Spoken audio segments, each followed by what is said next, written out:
السلام علیکم معزز ناظرین، آج کی اس ویڈیو میں ہم آپ کو بتائیں گے حضرت امام حسین رضی اللہ تعالیٰ عنہ نے جس شیر کو پالا تھا، جس کا نام ابو الحارث تھا، وہ کہاں سے آیا تھا، اور بچپن میں آزاد کیا ہوا وہ شیر کس طرح سے 10 محرم کو امام حسین رضی اللہ تعالیٰ عنہ کی شہادت کے بعد پہنچا اور اس نے فوج یزید کے ساتھ کیا کیا۔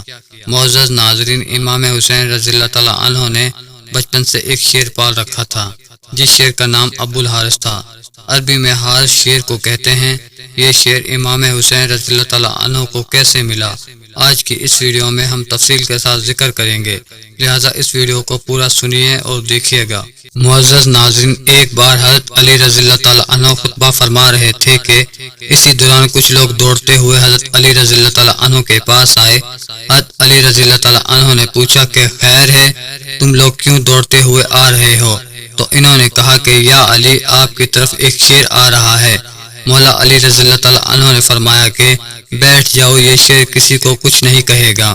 معزز ناظرین، یہ بات ابھی ختم بھی نہیں ہوئی تھی کہ ایک بہت بڑے شیر نے حضرت علی رضی اللہ تعالیٰ عنہ کے قدموں میں سر رکھ کر سلامی دی۔ اس کے بعد شیر نے اپنے چند دن کا بچہ حضرت علی رضی اللہ تعالیٰ عنہ کی خدمت میں پیش کیا۔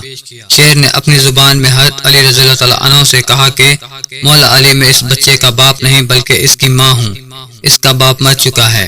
اس شیرنی نے مولا علی رضی اللہ تعالیٰ عنہ سے کہا کہ یا علی، میں چاہتی ہوں کہ یہ بچہ پل کر جوان ہو جائے اور محفوظ بھی رہے۔ پیارے دوستوں، مولا علی رضی اللہ تعالیٰ عنہ نے فرمایا کہ مطمئن ہو کر چلی جاؤ، یہ علی کا وعدہ ہے، اسے یتیمی کا احساس نہیں ہوگا، میں یہ بچہ اسے دوں گا جو یتیموں کی پرورش کر سکتا ہو۔ اس شیرنی نے کہا کہ مولا، وہ کون ہے جو حیوانوں کو بھی یتیمی کا احساس ہونے نہیں دیتا؟ حضرت علی رضی اللہ تعالیٰ عنہ نے فرمایا کہ میرا ایک بیٹا ہے جس کا نام حسین ہے، یہ یتیموں کی اس سے زیادہ پرورش کرنا کوئی نہیں جانتا۔ پھر حضرت علی رضی اللہ تعالیٰ عنہ نے امام حسین رضی اللہ تعالیٰ عنہ کو آواز دی اور کہا، اے بیٹے، اس شیر کے بچے کو لے کر جاؤ۔ امام حسین رضی اللہ تعالیٰ عنہ نے اس چند دن کے بچے کو اٹھایا اور سر پر شفقت سے ہاتھ پھیرا اور فرمایا کہ آج سے اس کا نام ابو الحارث ہے۔ ابو الحارث کی بچپن سے ہی حضرت امام حسین رضی اللہ تعالیٰ عنہ سے دوستی ہو گئی، وہ ہر جگہ پر امام حسین رضی اللہ تعالیٰ عنہ کے ساتھ رہتا تھا۔ اس شیر کو امام حسین رضی اللہ تعالیٰ عنہ سے انتہائی محبت اور عقیدت تھی۔ پیارے دوستو، جب یہ شیر بڑا ہو گیا تو کچھ لوگ حضرت علی رضی اللہ تعالیٰ عنہ کے پاس آئے اور کہنے لگے، یا علی، اب یہ شیر بڑا ہو گیا ہے، ہمیں اس سے خوف آتا ہے کہ کہیں یہ ہمیں نقصان نہ پہنچا دے۔ حضرت علی رضی اللہ تعالیٰ عنہ گھر تشریف لائے اور امام حسین رضی اللہ تعالیٰ عنہ سے فرمانے لگے، بیٹا، میں نہیں کہہ رہا، یہ عرب کے لوگ کہہ رہے ہیں کہ ابو الحارث اب جوان ہو چکا ہے، اب تو ہمیں اس سے ڈر لگتا ہے، ہمیں خطرہ ہے کہ کسی دن ہمیں نقصان نہ پہنچا دے، لہٰذا بیٹا ابو الحارث کو اب آزاد کر دو۔ معزز ناظرین، یہ سننا تھا کہ امام حسین رضی اللہ تعالیٰ عنہ کی آنکھوں میں آنسو آ گئے۔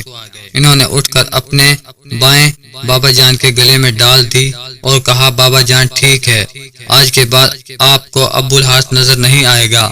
حضرت علی رضی اللہ تعالیٰ عنہ نے امام حسین کو سینے سے لگایا۔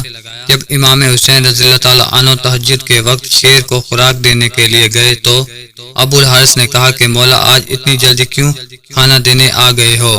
امام حسین رضی اللہ تعالیٰ عنہ نے ابو الحارث کو ساری بات بتائی۔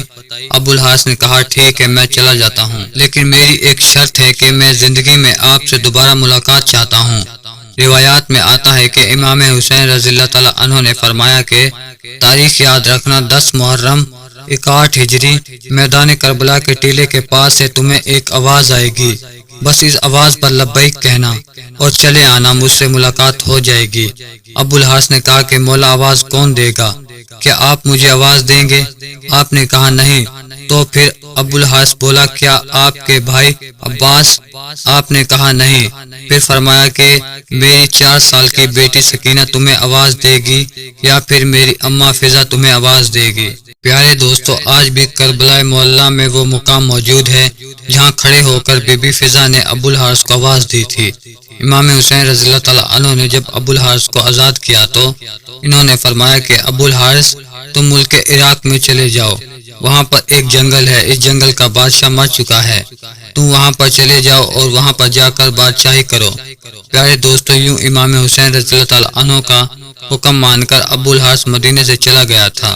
پیارے دوستو، جب امام حسین رضی اللہ تعالیٰ عنہ شہید ہوئے تو امام حسین کی شہادت کے بعد عمر بن سعد لعین کا حکم تھا کہ امام حسین کی لاش پر گھوڑے دوڑائے جائیں اور لاش مبارک کو پامال کر دیا جائے۔ یہ آواز سن کر اہل حرم میں قیامت برپا ہو گئی۔ جیسے ہی فوج یزید کے اندر یہ اعلان ہوا تو بی بی فضا حضرت بی بی زینب کے پاس آئیں اور کہنے لگی، اے میری پاک سیدہ، رسول خدا صلی اللہ علیہ وسلم کے ایک صحابی تھے جو سمندر میں سفر کر رہے تھے، اس کی کشتی ٹوٹ گئی اور وہ کشتی کے ایک تختے کا سہارا لے کر ایک جزیرے میں پہنچے۔ اس ویران جزیرے میں انہوں نے ایک شیر کو دیکھا۔ صحابی نے شیر سے کہا کہ مجھے اذیت مت دینا کیونکہ میں رسول خدا صلی اللہ علیہ وسلم کا غلام ہوں۔ شیر نے جیسے ہی اس صحابی کی بات سنی تو صحابی کو مارنے کے بجائے اسے صحیح راستے پر لے گیا۔ بی بی فضا نے فرمایا، اے میری پاک سیدہ، اس علاقے میں بھی ایک شیر رہتا ہے، آپ مجھے اجازت دیجیے، میں اس شیر کے پاس جا کر اسے بلاتی ہوں اور ظالموں کے ارادے سے اسے آگاہ کرتے ہیں۔ جناب فضا جنگل کی طرف جانے لگی اور انہوں نے ابو الحارث کہہ کر شیر کو صدا دی۔ جیسے ہی بی بی فضا کی آواز بلند ہونے لگی تو چند ہی ساعتوں کے بعد ایک شیر ان کے پاس پہنچ گیا۔ بی بی فضا نے فرمایا، اے ابو الحارث، کیا تجھے معلوم ہے کہ یہ ظالم امام حسین رضی اللہ تعالیٰ عنہ کے جسم اطہر کو پامال کرنا چاہتے ہیں اور لاش کو پامال کرنے کے بعد یہ گھوڑوں کے ٹاپوں سے ان کی لاش کو ناقابل شناخت بنانا چاہتے ہیں۔ یہ سن کر وہ شیر ابو الحارث بی بی فضا کے ساتھ آ گیا اور مقتل میں پہنچ گیا۔ امام حسین رضی اللہ تعالیٰ عنہ کی لاش کے پاس بیٹھ گیا۔ پیارے دوستوں، مقتل کی کتابوں میں ہے کہ شیر ابو الحارث نے امام حسین کے خون سے اپنی پیشانی رنگین کی۔ جب کوفی لوگ گھوڑوں پر سوار ہو کر امام حسین کی لاش کو پامال کرنے آئے تو دیکھا کہ ایک شیر موجود ہے۔ گھوڑے وہاں نہ ٹھہر سکے اور بے قابو ہو کر بھاگ نکلے۔ سواروں نے بھی پلٹ کر نہ دیکھا۔ جب اس واقعے کی خبر عمر بن سعد کو ملی تو وہ لعین کہنے لگا، اس بات کو کسی پر ظاہر نہ ہونے دینا، یہ ایک فتنہ ہے۔ پیارے دوستو، جناب فضا سلام اللہ نے شیر کے آنے کی خبر جناب زینب پاک سلام اللہ کو سنائی اور اس طرح لاش اطہر پامال ہونے سے محفوظ رہی۔ پیارے دوستو، اس واقعے کا ذکر ریاض القدس کتاب میں صفحہ نمبر 225 اور 26 پر کیا گیا ہے۔ ہمیں امید ہے کہ ہماری آج کی ویڈیو آپ کو ضرور پسند آئی ہوگی۔